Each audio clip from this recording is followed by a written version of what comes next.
mereka tetap beribadah dengan berapi-api. Mereka tetap memuji Tuhan dengan nyala-nyala. Kenapa?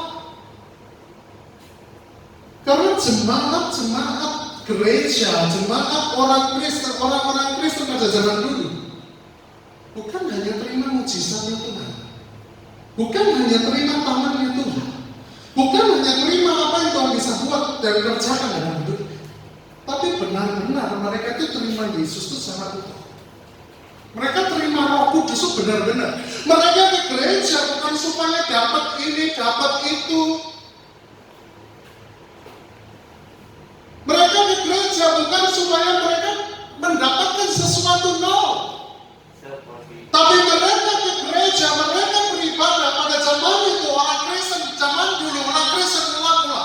Mereka datang ke gereja karena mereka sadar siapa Yesus. Karena mereka tahu bahwa Tuhan telah berkorban, telah disalib bagi menebus dosa dunia. Dan mereka benar-benar terima Yesus itu secara utuh. Pribadinya yang mereka terima. Amin.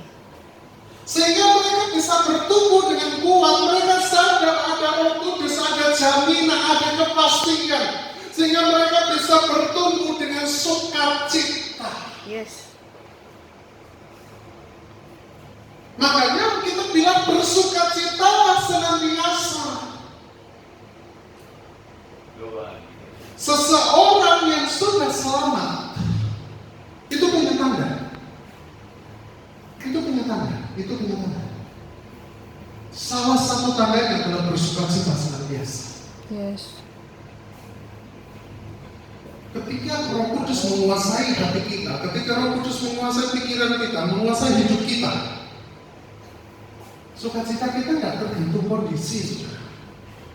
Yes, luar biasa. Saudara, ketika dikuasai oleh Roh Kudus, hati, pikiran, hidup itu ada rasa ketenangan begitu. Ada rasa sukacita gitu.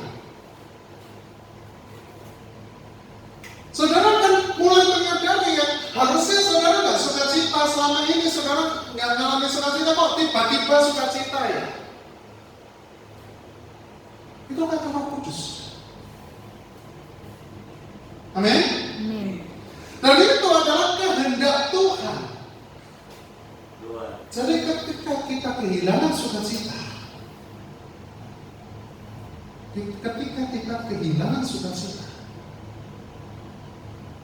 artinya kita sedang mulai jauh dari Tuhan.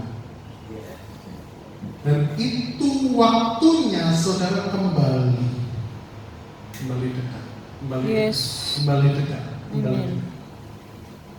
Karena yang namanya dekat dengan Tuhan itu bukan dengan jarak 1 cm, 2 cm, 3 cm atau 1 mm bahkan, tetapi dengan jarak dekat dengan Tuhan itu nempel manunggal nyatu. Bukan hanya jarak 0 cm, tapi benar-benar nyatu. Apa? Nyatu, bersatu. Analoginya begini, saudara pernah bikin kopi, lalu saudara taruh susu, pernah nggak? Ada yang pernah nggak di sini? Kopi, saudara taruh susu. Minimal minum deh kopi sama susu gitu. Apakah kopinya sama susunya nempel? Apa kopinya bercampur sama susu? Bercampur sama susu ya? Yes. Itulah ketika kita menunggal dengan Tuhan Yesus. Amin. Itulah ketika kita nempel sama Roh Kudus, itu maknanya. Amin. Dan salah satu buahnya ketika kita menunggal dengan Tuhan, ketika kita bersatu menyatu dengan Roh Kudus, adalah kita bersukacita senantiasa. Haleluya. Yang saya pelajari, kita tidak bisa bersukacita sekalipun dengan kekuatan diri sendiri.